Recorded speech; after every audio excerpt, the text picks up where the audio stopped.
আমি গান শোনার জন্যই ওদের কাছাকাছি গিয়ে বসছি। তো পাশে একটা কাপল আছে, তো মেয়েটা জোরে জোরে বলতেছে, আপু এই যে এনাকে না, এনার জন্য মেয়ে খুঁজে পাচ্ছি না, মানে মেয়ে খুঁজে দেন, এরকম বলতেছে। মানে কি অপমানটা করতেছে তার বয়ফ্রেন্ডকে, তার বয়ফ্রেন্ড নাকি তাকে বিয়ে করতেছে না। কি একটা অবস্থা এখন।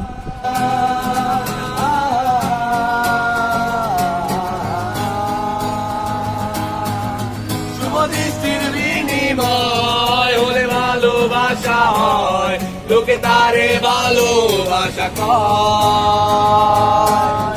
আমি বলি চলো না, এই সবই যন্ত্রণা, এগুলো ভালোবাসা নয়।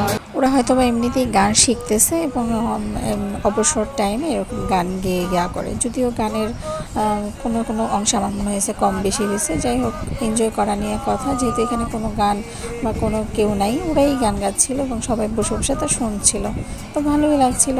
All the best.